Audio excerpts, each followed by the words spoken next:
Bonjour et bienvenue sur Charging Station, je vous souhaite une excellente année 2022, une année qui commence avec ce premier essai, le Volkswagen ID.4 en version GTX, c'est-à-dire 4 roues motrices.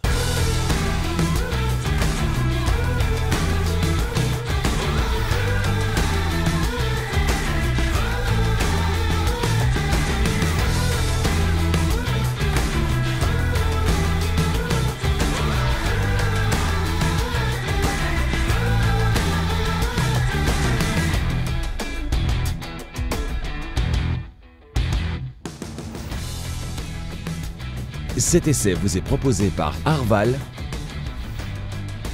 solution de leasing pour professionnels et particuliers.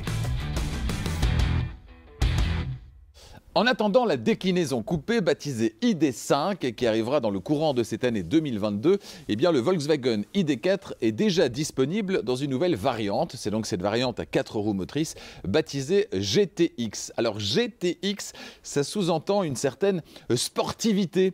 Ça c'est pour la théorie. Qu'en est-il en pratique? Eh bien toutes les réponses dans cet essai. Que vaut cette version GTX qui évoque donc une certaine sportivité, peut-être un côté un petit peu plus premium que la version classique à 2 roues motrices, la version propulsion? Ont-ils amélioré la présentation à l'intérieur? On sait que les matériaux à l'intérieur, c'est pas le fort de la série ID.3 ID.4. Bref, cette voiture est-elle plus sportive et plus premium que la version à 2 roues motrices? J'en ai pris le volant pendant une semaine. Toutes les réponses dans cet essai.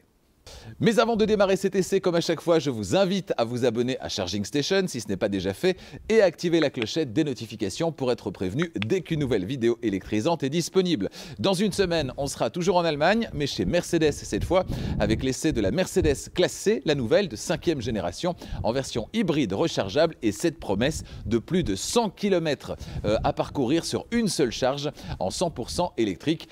À vérifier donc dans une semaine. D'autres essais tout aussi électrisants durant les semaines suivantes. Je vous en reparle tout à l'heure et je vous dirai également comment faire pour rejoindre la communauté Charging Station en devenant membre et pour un tout petit montant mensuel bénéficier d'une foule d'avantages. Extérieurement, on le sait, le Volkswagen ID.4, il est d'apparence plus classique à l'extérieur que son cousin de chez Skoda, le Skoda Enyaq. Alors qu'en est-il dans cette version GTX à vocation un petit peu plus sportive? On a sur cette version des pare-chocs qui sont spécifiques à l'avant, à l'arrière. On a la partie supérieure qui est d'office 100% noir et anthracite, notamment avec ce bandeau ici qui est d'office anthracite sur la version GTX. On a des phares spécifiques, des feux spécifiques avec effet 3D LED de série sur ce ID.4 GTX. Et puis pour le reste, au niveau des dimensions, on reste sur une voiture de 4,58 m de long, d'1,85 m de large et d'1,60 m de haut. Voilà quelques petites touches de sportivité, notamment avec la présence, on l'a dit, du monogramme GTX ici à l'arrière. C'est également le cas, vous le voyez, sous les rétroviseurs. Et vous, que pensez-vous de ce Volkswagen ID.4 GTX du point de vue de l'extérieur, du point de vue de son style extérieur? Eh bien, dites-le moi dans les commentaires. Techniquement, cette version GTX du Volkswagen ID.4 dispose donc de 2 moteurs, sans liaison physique entre les 2 moteurs, tout est régulé de manière électronique. Alors le premier toujours à l'arrière, ça ne change pas, 204 chevaux, c'est la puissance de ce moteur synchrone à aimant permanent. Et puis le deuxième à l'avant qui lui propose 109 chevaux, puissance cumulée 299 chevaux et un couple très confortable pour une voiture à vocation familiale de 460 Nm. Le 0 à 100, il est abattu en 6,2 secondes sur cette version GTX, c'est-à-dire 2,3 secondes de mieux que la version à 2 roues motrices la plus puissante. Pour alimenter ces 2 moteurs électriques, ce Volkswagen ID.4 GTX peut compter sur une batterie haute tension d'une capacité de 77 kWh utile. Elle est bien sûr logée sous le plancher, entre les 4 roues et doit permettre à ce SUV de parcourir jusqu'à 480 km sur une seule charge. En théorie, selon la norme WLTP, c'est 42 moins que la version à 2 roues motrices la plus puissante. Alors qu'en est-il dans la vraie vie? Loin de la norme théorique WLTP, eh bien vous le savez, j'en ai pris le volant pendant une semaine. Les vrais chiffres donc auxquels je suis parvenu tout à l'heure à la fin de cet essai.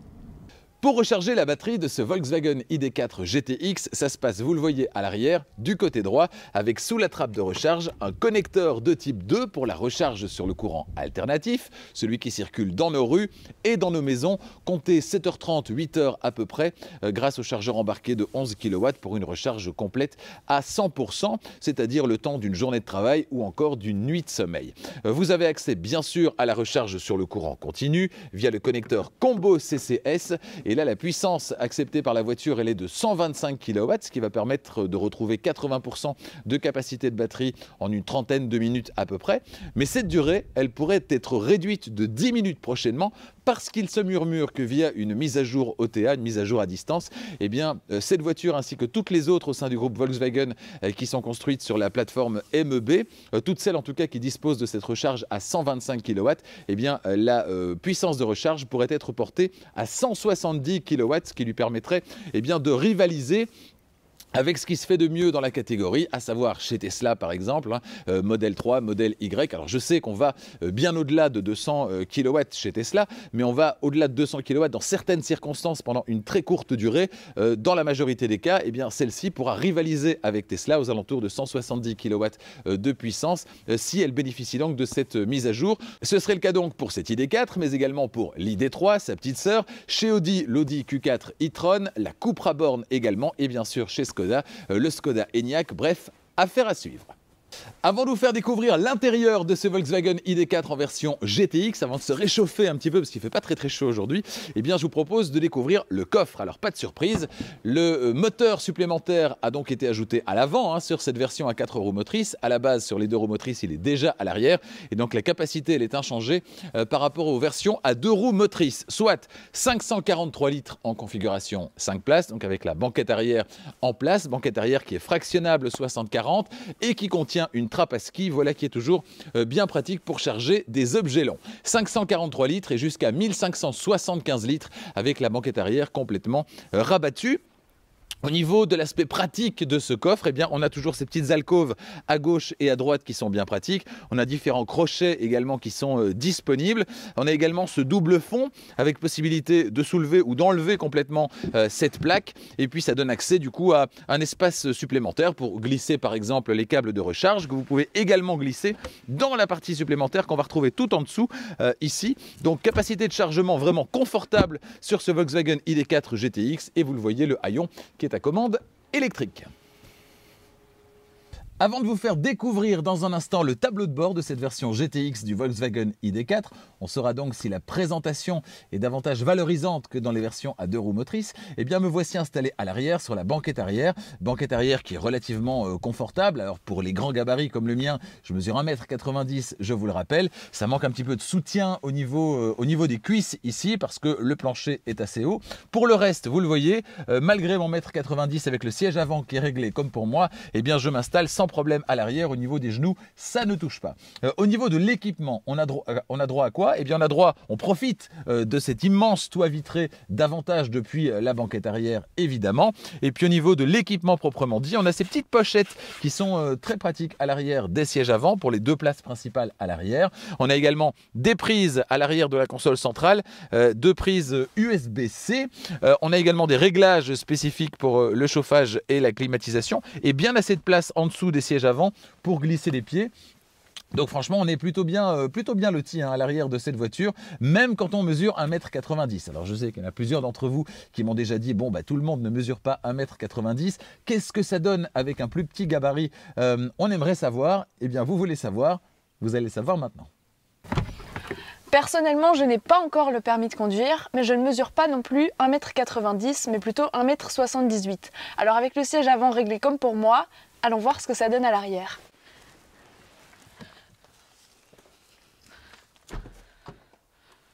Dans cette configuration, les choses sont donc un petit peu différentes. J'ai beaucoup plus de place pour les jambes et pour la tête.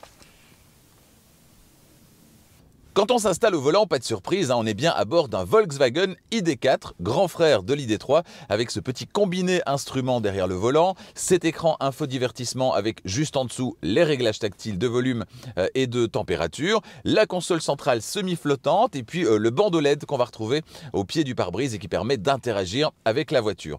Petite amélioration quand même sur cette version GTX, des matériaux qui sont moussés, un rien plus présent et donc une impression globale un petit peu plus valorisante que sur les versions à propulsion. Cela dit, on ne va pas se le cacher, les plastiques durs sont encore trop nombreux. Ici, par exemple, on a pas mal de piano black également. Certainement, à ce niveau de prix, on attend quand même un petit peu autre chose. On est quand même toujours un petit peu en deçà de ce à quoi on estime avoir droit à ce niveau de prix. L'impression générale est donc celle d'un intérieur assez basique, efficace, sans fioritures, mais sans plus. Je vous propose à présent de passer en revue l'intégralité du tableau de bord de cette voiture avec, pour commencer sur la portière en partie haute, la poignée d'ouverture, en partie intermédiaire, dans le prolongement de la coudoir, les commandes de vitres électriques avant. Pour commander les vitres arrière, on rappelle, c'est comme sur les D4 classiques, il faut appuyer sur le bouton Rear pour avoir accès aux deux commandes arrière. En fait, les deux commandes physiques présentes se transforment soit en commande pour l'avant ou en commande pour l'arrière, selon qu'on a ou pas appuyé sur ce bouton. On a plus loin les rétroviseurs électriques qui sont rabattables à la demande et ici également dégivrants. Et puis on a pour terminer le verrouillage centralisé et la sécurité enfant. En partie basse, la commande d'ouverture-fermeture du coffre et puis un vide-poche inévitable évidemment. À gauche du volant sur le tableau de bord, un pavé qui commande les éclairages extérieurs et les fonctions de dégivrage et désembuage. On l'appellera donc le pavé visibilité. Sur le volant spécifique, vous le voyez avec monogramme GTX en partie basse, on retrouve les commandes à retour haptique qu'on avait déjà vu sur l'ID3, sur l'ID4 classique. Des commandes avec retour haptique qui n'est d'ailleurs pas forcément très agréable. Ce retour haptique, il est un peu brut. En fait, ça manque un petit peu de finesse au niveau du retour des commandes. Et puis on a tendance, quand on est sur volume plus, volume moins, à appuyer sur la commande vocale, et donc ça génère l'apparition de la commande vocale, ce qui est un petit peu agaçant, commande vocale qui apparaît d'ailleurs assez régulièrement de manière assez inopinée et sans qu'on l'ait vraiment sollicité, mais ça c'est un autre point. Au niveau du volant justement, à gauche on va retrouver quoi? On va retrouver les commandes de régulateur limiteur de vitesse, et à droite on va retrouver la commande vocale, je le disais, les commandes liées au système d'infodivertissement et notamment donc le volume, et puis la possibilité de modifier de manière très limitée la présentation du système d'infodivertissement. Alors c'est quelque chose qu'on avait déjà noté lors de l'essai de l'ID4 classique propulsion, c'est que l'écran d'infodivertissement qui se trouve effectivement juste derrière, il est divisé en 3 zones. La zone de droite, vous le voyez, elle est en noir. Pourquoi? Parce que c'est la zone réservée au système de navigation. Là, il n'y a pas de navigation qui est activée et donc la zone, elle est en noir. Pourquoi est-ce que quand il n'y a pas de navigation activée, on n'a pas cette vue, une vue donc séparée en deux? Ce serait quand même plus simple et de manière systématique d'avoir juste une vue à deux lorsque la navigation n'est pas activée et une vue 3 parties lorsqu'elle est activée. Mais non, ce n'est pas le cas et donc par défaut, on a toujours cette vue en 3 parties avec la partie de droite qui ne s'allume pas. Voilà, je trouve ça un petit peu dommage. Ensuite, on a les commodos derrière le volant, donc c'est du classique. Le fameux écran instrument basique mais efficace avec donc ces 3 parties. À droite, de l'écran instrument, on a ce sélecteur de vitesse, comme sur une BMW i3. Moi, je trouve ça plutôt sympa. Certains n'apprécient pas. Au niveau de l'ergonomie, moi, j'ai pas trouvé ça rédhibitoire ni même gênant. Je trouve ça plutôt bien. C'est assez intuitif. On bascule vers l'avant pour le mode D, une deuxième fois pour le mode B, et puis on bascule vers l'arrière pour la marche arrière. Voilà, je trouve ça assez pratique. À travers le pare-brise, on a droit également à un affichage tête haute qui prend en charge, vous le savez, sur la série ID3, ID4, la réalité augmentée, et ça fonctionne vraiment bien. Ça marche pour les aides à la conduite et pour la navigation. C'est loin d'être indispensable, mais franchement, ça fonctionne très bien. Notez la présence d'un bouton de démarrage également ici, sur la droite de la colonne de direction, bouton qui, en fait, ne va pas vous servir très souvent, va même vous servir très rarement, puisque la voiture démarre d'emblée toute seule lorsque vous enfoncez le frein et s'arrête lorsque vous ouvrez la portière. Donc il n'y a vraiment pas de raison d'appuyer sur ce bouton, sauf dans certaines circonstances où vous êtes arrêté dans la voiture et vous voulez la réveiller ou l'éteindre en étant vous-même déjà installé sur le siège. Voilà, donc là éventuellement vous allez pouvoir utiliser ce bouton de démarrage et d'arrêt de la voiture. L'écran d'infodivertissement ensuite, on va le détailler dans un instant. Juste en dessous, on va retrouver les commandes tactiles de chauffage de part et d'autre de la commande tactile, elle aussi de volume. Voilà, ici pour le chauffage conducteur, ici pour le chauffage passager, vous le voyez, et puis la commande tactile de volume, ainsi que le bouton marche-arrêt de l'écran d'infodivertissement tout à fait à gauche. Ensuite, en dessous, une nouvelle ligne de boutons, ou plutôt de commandes tactiles, avec de gauche à droite le menu parking avec les aides au stationnement et les caméras avant, arrière, latérale et 360 degrés. Je peux vous le montrer d'ailleurs. Donc caméra avec la vue avant, vous le voyez ici. On peut choisir la vue arrière comme ceci. Les deux vues latérales, c'est assez pratique. Et puis on a également cette vue donc globalement 360 degrés qui est plutôt efficace. Voilà, la luminosité extérieure n'est pas gigantesque aujourd'hui, donc on a une définition de caméra qui est pas optimale, mais globalement ça fonctionne relativement bien. Franchement, ça fait le job comme on dit, et le fait de pouvoir naviguer entre ces différentes vues et d'avoir globalement également cette vue 360 degrés avec très peu d'angle mort, vous le voyez, c'est assez convaincant franchement.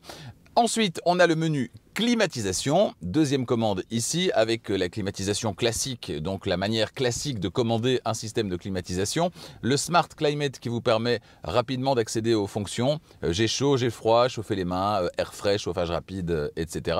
Notez que la fonction vocale permet également de commander évidemment le système de chauffage et de climatisation. Et puis la fonction Air Care également, fonction Air Care qui va vous permettre d'améliorer la qualité de l'air à l'intérieur de l'habitacle en extrayant les poussières et les pollens. Au centre, on a les feux de détresse, ici. On a ensuite les systèmes d'aide à la conduite, le menu Assist lié au système d'aide à la conduite, ce que vous pouvez afficher de manière plus classique ou plus visuelle. Donc ça, c'est la manière plus visuelle de l'afficher, pas forcément la plus pratique d'ailleurs. Et puis quand on appuie ici, on a la manière plus classique d'accéder au menu de ces aides à la conduite. Voilà, et puis le dernier bouton, c'est le bouton mode. On a donc 5 modes de conduite sur cette voiture. Le mode éco, premier mode disponible, mode éco qui va évidemment augmenter l'autonomie de la voiture en réduisant, en dégradant un petit peu les performances. Le mode confort qui sera le mode par défaut, mode confort qui offre le meilleur compromis entre performance et autonomie. Le mode sport ensuite. Voilà, mode sport qui va vous permettre d'obtenir toute la puissance disponible au détriment évidemment de la consommation et au détriment de l'autonomie de la voiture. Notez que le mode que vous allez choisir reste actif d'un trajet à l'autre, donc ça c'est plutôt pas mal.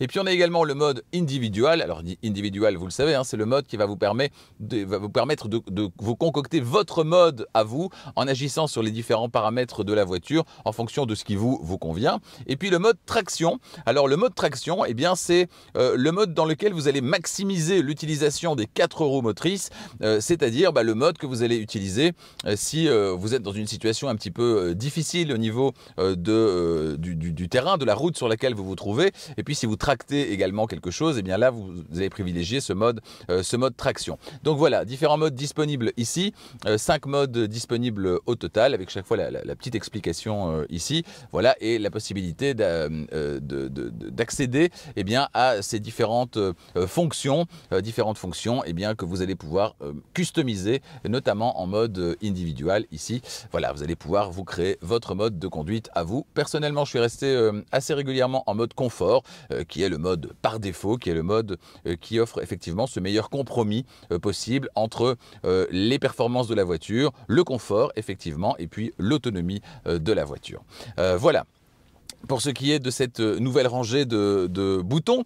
Ensuite, on a des aérateurs et puis on va retrouver cette console centrale avec double porte-gobelet amovible. Notez que voilà, si je pince ici, je vais pouvoir retirer ce double porte-gobelet pour avoir un très grand vide-poche. Donc s'il n'y a pas l'utilisation, s'il n'y a pas d'utilité de ce porte-gobelet, voilà qui est plutôt pratique.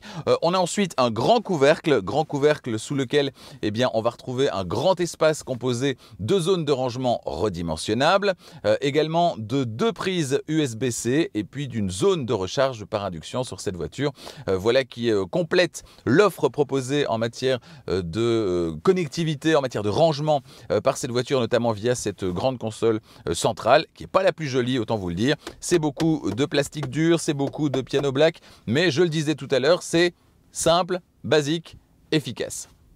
Avant de prendre le volant, quelques mots à propos du système d'infodivertissement. Alors, des efforts ont été faits. On sait que le démarrage a été un petit peu compliqué pour Volkswagen avec ce système embarqué pour lequel il démarrait de zéro. Des améliorations ont été apportées depuis la sortie de la première ID3 où c'était un petit peu compliqué, effectivement. Cela dit, il reste malheureusement quelques latences. Il y a des ralentissements du système. C'est pas d'une fluidité extrême, malheureusement. Alors, nul doute que ça va s'améliorer encore avec le temps et que franchement, le saut en matière d'ergonomie d'une mise à jour à l'autre est quand même assez conséquent, mais il reste encore des points à améliorer avec ce système, notamment en termes de réactivité. Donc par défaut, on a cet écran qui propose différents widgets, hein, vous le voyez, accéder aux fonctions du véhicule, le téléphone, la partie radio ici, et puis la partie liée au système de navigation. Alors on peut appuyer, et puis on a toujours en permanence évidemment ces petites infos ici à gauche, et notamment la possibilité d'ici arriver sur le système le menu de climatisation. Donc voilà, ici à gauche, on a ce petit bouton. On a également, vous le voyez, un deuxième petit point. Donc on peut faire un slide vers la droite pour obtenir des informations ici liées à des menus un petit peu plus profonds de la voiture, notamment les réglages, etc.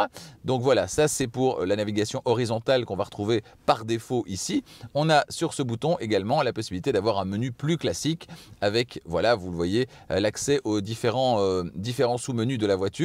Donc voilà, tout ça accessible de manière très classique de cette manière ou bien de manière un petit peu moins classique sous forme de widget avec ce double écran donc disponible avec tous ces petites applications.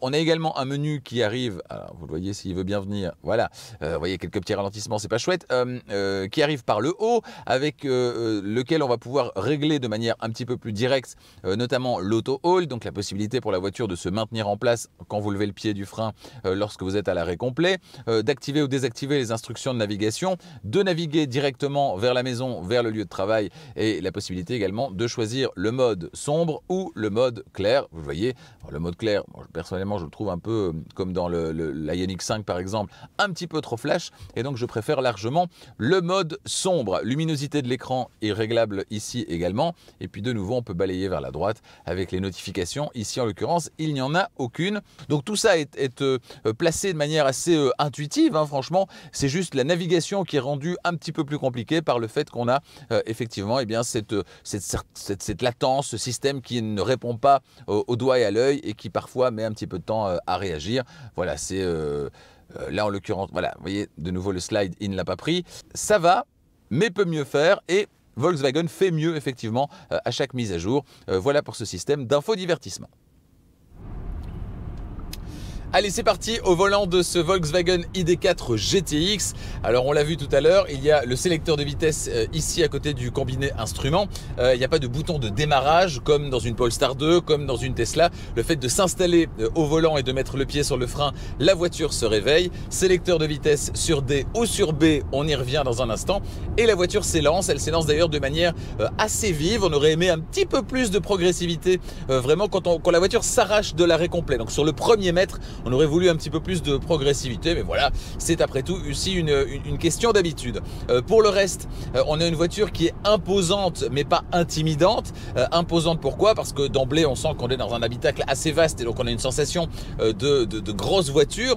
Et en même temps, eh bien, on a ce double bosselage sur le capot qui est visible avec mes réglages de siège et qui fait qu'on voilà, on se sent dans une voiture qui est plutôt imposante, ce qui donne un sentiment de sécurité. Je parle bien de sentiment de sécurité, tout ça est très subjectif évidemment, un sentiment de sécurité qui n'est pas désagréable et qui fait que beaucoup de personnes choisissent depuis quelques années déjà un SUV.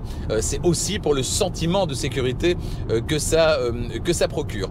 Pour le reste, les commandes sont d'une extrême douceur et donc d'emblée ça c'est très appréciable et au quotidien ça l'est évidemment chaque jour. Pourquoi? Eh bien parce que voilà, le fait de se retrouver dans une voiture familiale avec des commandes qui sont douces, on est vraiment dans l'esprit de ce Volkswagen ID4 et jusque là c'est plutôt pas mal. Parce que ça aussi, ça fait partie du confort et puis de l'impression, la première impression qu'on peut avoir en s'installant au volant de ce Volkswagen ID4 GTX, eh bien ce sont les sièges qui sont spécifiques dans cette version, qui en plus d'être plutôt beaux, eh bien sont très agréables à utiliser, très confortables, avec pas mal de réglages, les réglages qui sont électriques, avec 2 mémoires possibles, tant pour le conducteur que pour le passager, donc ça déjà c'est plutôt pas mal. Il y a une fonction massante également sur les sièges dans cette voiture, et puis la possibilité également d'utiliser un prolongateur d'assise pour allonger l'assise du siège de la voiture, ce que je n'ai pas jugé nécessaire de faire, et pourtant c'est rarement le cas. En général, quand il y a un prolongateur d'assise, étant donné que je suis plutôt grand, pour être bien soutenu au niveau des cuisses, eh bien j'étire le prolongateur d'assise, c'est le cas dans ma Polestar 2 par exemple. Eh bien ici ce n'est pas nécessaire. J'ai trouvé d'emblée ma position de conduite idéale. Franchement, il veut s'imposer cet ID4 comme le roi des familles, le préféré des familles, et clairement il y arrive en termes de confort. En tout cas,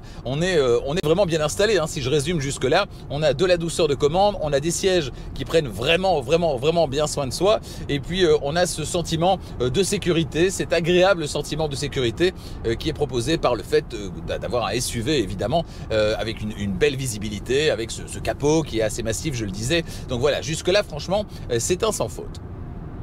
En termes de comportement, eh bien la voiture ici, elle pèse une centaine de kilos de plus que les versions à 2 roues motrices, parce qu'on a ajouté un moteur à l'avant. Donc inévitablement, la prise de poids, elle est là, hein. On est à 2,2 tonnes, 2200 kilos sur cette version GTX, et au volant, ça se ressent un petit peu. Alors non pas que la voiture est moins agréable à conduire que les versions à 2 roues motrices, mais simplement quand on a ce monogramme GTX qui évoque une certaine idée de la sportivité, quand on a ces couleurs rouges ici sur le volant, les surpiqûres rouges sur le tableau de bord, on se dit ça va être une voiture sportive. Et là c'est là un petit peu que se situe le grand écart, c'est que autant l'ID4 normale en version à 2 roues motrices, 204 chevaux, est déjà une voiture qui est très performante d'un point de vue accélération, sans en avoir l'air, alors que celle-ci, évidemment qu'elle est encore un petit peu plus performante, mais elle surjoue un petit peu, elle survend le côté sportif, alors que cette voiture n'est pas une voiture sportive. Donc moralité, si vous venez d'un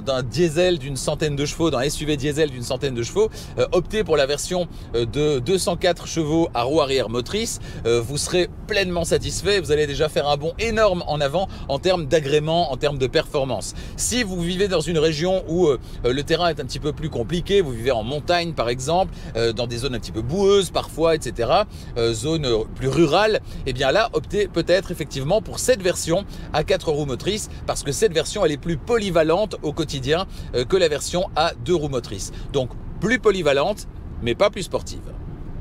Un petit mot concernant le bruit à bord de cette voiture, ou plutôt l'absence de bruit à bord de ce Volkswagen ID4 GTX, comme la version non GTX d'ailleurs, hein, comme les versions à propulsion.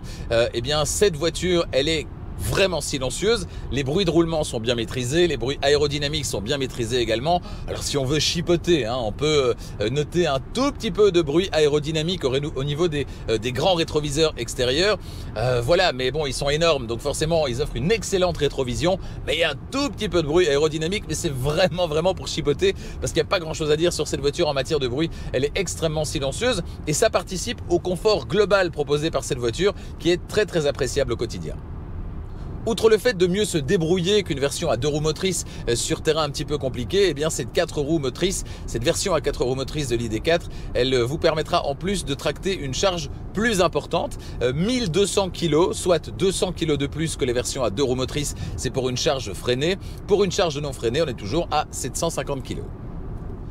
Gros point positif sur cette voiture, c'était déjà le cas sur les versions à 2 roues motrices, c'est les aides à la conduite, et plus particulièrement le régulateur de vitesse adaptatif et régulateur de vitesse intelligent. Alors régulateur de vitesse adaptatif, vous définissez une vitesse, la voiture va essayer de s'y conformer en accélérant quand il faut accélérer, en ralentissant quand il faut ralentir. Jusque là c'est plutôt classique, mais on a également la possibilité de l'avoir en affichage tête haute, que ce soit pour le régulateur de vitesse adaptatif ou d'ailleurs pour la navigation. On a cette réalité augmentée qui est vraiment très efficace. En plus de ça, donc extrême douceur des commandes, extrême douceur de réaction de la voiture. Quand une voiture vient s'insérer devant vous, par exemple, eh bien la voiture réagit avec beaucoup de douceur et c'est très très agréable. Donc ça c'est pour le régulateur de vitesse adaptatif avec la réalité augmentée. Et puis il y a le régulateur de vitesse intelligent. Donc quand vous n'avez pas déterminé une vitesse, simplement en conduite de tous les jours, en mode D par défaut activé par la voiture, eh bien vous allez pouvoir avoir cette voiture qui va réagir en fonction des conditions de circulation. Donc vous êtes en mode D, vous roulez. Vous êtes sur une nationale, vous levez le pied, il n'y a personne devant vous, la voiture va aller en roue libre, va continuer en roue libre. Elle va utiliser en fait l'ensemble des capteurs à sa disposition, la cartographie du GPS également, pour adopter à chaque fois le meilleur comportement en matière de navigation, de récupération d'énergie également. Donc ça veut dire que si vous êtes sur la même nationale, vous levez le pied, vous arrivez derrière quelqu'un, eh bien la voiture va ralentir. Il y a un changement de limitation de vitesse, la voiture va s'y conformer en vous suggérant un ralentissement un petit peu plus important. Et tout se fait avec beaucoup de douceur, donc c'est très agréable. Il y a un carrefour, un rond-point qui approche. La voiture va vous suggérer même avec un petit pictogramme de lever le pied parce qu'elle a considéré qu'elle a assez d'énergie et assez d'élan pour aller jusqu'à cet obstacle, ce carrefour, ce rond-point, etc. Donc tout ça fonctionne vraiment très bien. Alors il faut lui faire confiance et une fois que vous lui faites confiance et que vous maîtrisez un petit peu le système qui est très facile à appréhender, eh bien vous allez avoir une conduite qui est finalement plus reposante d'une part et puis qui d'autre part eh bien va vous permettre d'économiser un petit peu d'énergie puisque si vous suivez tous ces éco-conseils, a priori vous allez consommer un petit peu moins, vous allez profiter quand c'est possible de l'élan sans suraccélérer, sans accélérer plus que nécessaire pour devoir peut-être freiner un petit peu plus loin. Donc très bon point pour cette voiture pour ce qui concerne les aides à la conduite globalement et puis ce régulateur de vitesse adaptatif et intelligent. 11,6 mètres, c'est le diamètre de braquage de cette version à 4 roues motrices. Ça, c'est l'un des effets négatifs de l'ajout d'un moteur à l'avant. Pourquoi? Eh bien, parce que la version à 2 roues motrices, roue arrière motrice, propose un diamètre de braquage complètement bluffant, surtout sur un SUV de cette taille, de 10,2 mètres. C'est le même que la Volkswagen ID3, sa petite sœur. 10,2 mètres, c'est vraiment l'impression de tourner sur place. Et autant c'est impressionnant dans l'ID3, autant dans l'ID4, plus imposant, eh bien, c'est encore plus impressionnant. Voilà, rien de tout ça dans cette version à 4 roues motrices, on est revenu dans la norme avec une valeur de 11,6 mètres, c'est-à-dire 1,4 mètres de plus que la version à 2 roues motrices. Je vous le disais tout à l'heure, au niveau du sélecteur de vitesse, il y a bien sûr le mode D, le mode drive pour vous permettre d'avancer avec la voiture, et puis le mode B pour brake qui propose en fait une récupération d'énergie plus importante quand vous levez le pied de l'accélérateur et donc une décélération plus importante. Cela dit, on ne va pas jusqu'à l'arrêt complet d'une part, et puis la décélération, même si elle est plus importante qu'en mode D, eh bien elle est quand même pas gigantesque non plus. Et donc il y a quand même pas mal de moments où vous allez devoir freiner, ce qui est pas chouette quand vous aimez la conduite à une pédale. On n'est pas du tout dans la conduite à une pédale.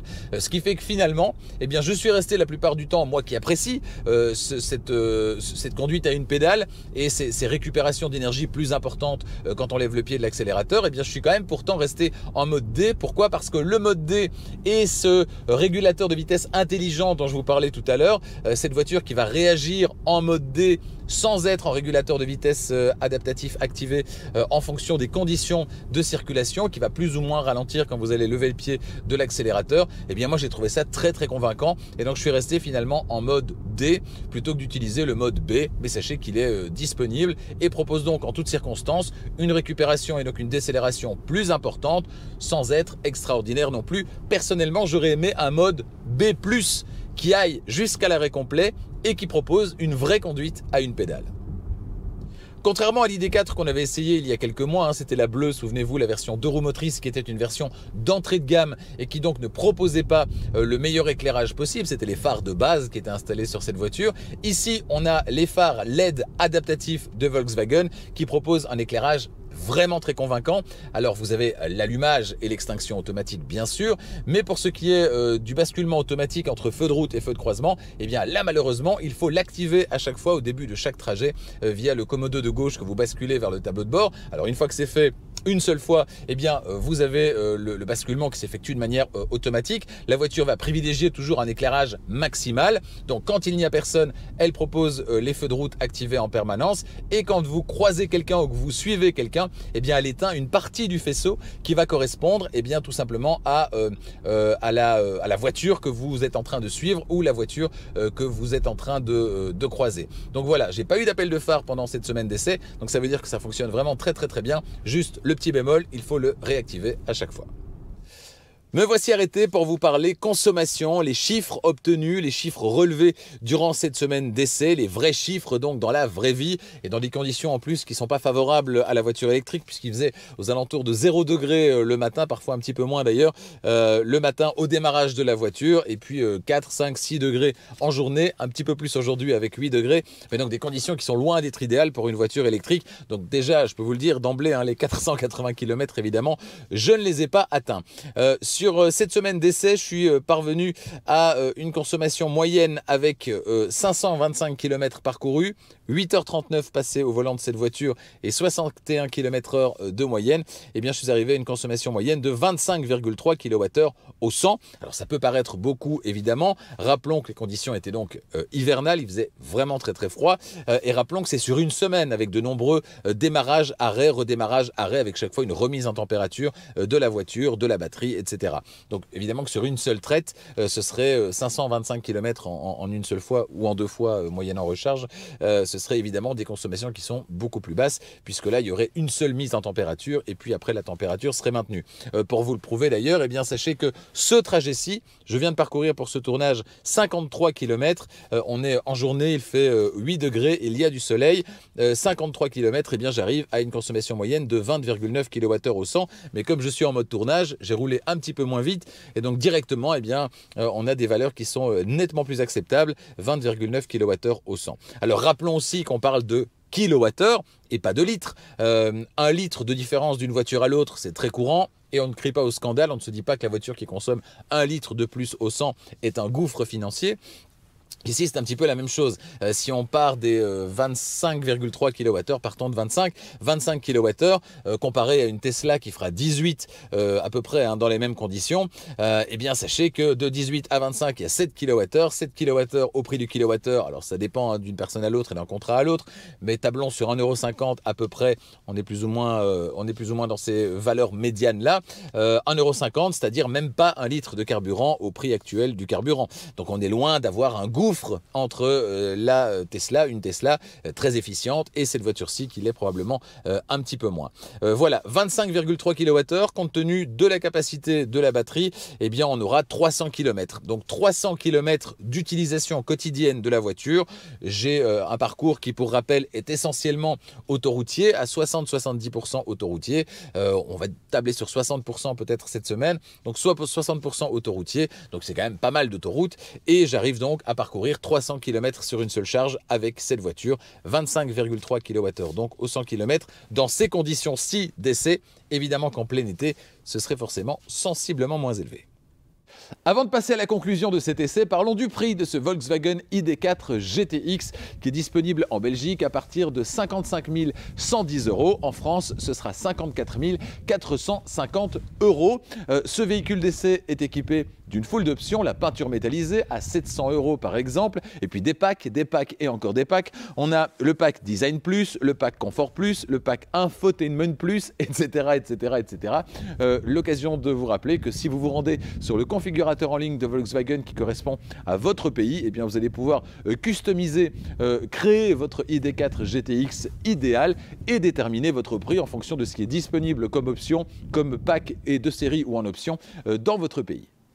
Grâce aux incitants fiscaux qui sont mis en place en Belgique, en France et ailleurs, ce Volkswagen ID4 GTX, comme toutes les voitures hybrides rechargeables ou électriques, sera particulièrement intéressant grâce aux incitants fiscaux qui sont mis en place. Alors via le site de notre partenaire, c'est Arval, arval.be, eh bien vous allez pouvoir vous concocter votre propre offre de service, offre de leasing pour les professionnels et les particuliers et voir combien eh bien, vous coûterait cette ID4 GTX mensuellement, parce que le principe du leasing pour professionnels et particuliers, eh bien c'est bien d'avoir une mensualité unique du premier au dernier mois Pas de surprise donc à prévoir dans votre budget voiture et ça c'est plutôt pas mal. Pour les entreprises, ce sera donc le leasing opérationnel, le leasing tout compris, dans lequel vous retrouvez également les entretiens, les pneus, etc. Et puis pour les particuliers, c'est maintenant disponible également, là aussi via le site de notre partenaire, c'est le Private Lease, le leasing pour particulier, le leasing sans surprise. Vous voulez obtenir une offre, vous renseignez concernant l'offre proposée, les offres proposées par Arval. Rendez-vous sur arval.be si vous êtes en Belgique. Si vous êtes en France, des offres un petit peu différentes mais tout aussi intéressantes sont proposées. Rendez-vous là sur arval.fr. Spacieux, amusant à conduire, agréable à vivre et disposant d'une autonomie largement suffisante, l'ID4 de Volkswagen est l'un des préférés des familles, à juste titre. Sur cette version GTX, eh bien, contrairement à ce que son plumage laisse supposer, l'ID4 ne se transforme pas en voiture sportive. Non, ses arguments sont ailleurs. Une charge tractable plus élevée, un intérieur un peu plus valorisant, une ligne plus séduisante et puis des performances globalement en hausse avec par exemple davantage de capacité sur route mouillée ou dégradée. Cette version GTX n'est donc pas une version plus sportive mais globalement une version plus polyvalente du Volkswagen ID4. Regrettons tout de même la politique d'option de Volkswagen qui fait que la pompe à chaleur, pourtant bien utile, est en option. Et puis attention également au fait qu'il y a quelques petits bémols. Sur cette version GTX, eh bien, on a un rayon de braquage qui est moins intéressant que sur la version à 2 roues motrices. Rayon de braquage sensiblement plus élevé, tout comme le prix lui aussi qui est sensiblement plus élevé. Alors ID4 2 roues motrices ou ID4 GTX, à vous de faire votre choix. A bientôt sur Charging Station pour d'autres essais électrisants. Je vous le disais, je vous retrouve dans une semaine chez Mercedes cette fois avec l'essai de la Mercedes classe C de 5e génération, voiture très importante pour Mercedes, en version hybride rechargeable et une promesse, plus de 100 km d'autonomie en 100% électrique. J'ai hâte de pouvoir tester ça. Rendez-vous dans 2 semaines au Japon, cette fois chez Toyota avec l'essai du Toyota RAV4 version là aussi hybride rechargeable. D'autres essais électrisants durant les semaines suivantes. Je vous le promets, donc n'hésitez pas à vous abonner à Charging Station et activer la clochette des notifications pour être prévenu dès qu'une nouvelle vidéo électrisante est disponible. Vous le savez, vous pouvez également devenir membre de Charging Station grâce au bouton rejoindre. Eh bien, vous pouvez via une toute petite souscription de moins d'1 € par mois bénéficier d'une foule d'avantages, mes conseils en matière de choix de voitures électriques ou hybrides rechargeables, mais également la possibilité de visionner les essais Charging Station dès qu'ils sont disponibles, parfois avec une semaine d'avance sur la diffusion, donc sans attendre le dimanche à 18 h. Rendez-vous donc pour ça sur le bouton rejoindre sur Charging Station. Je vous souhaite une excellente semaine, à la semaine prochaine, à bientôt.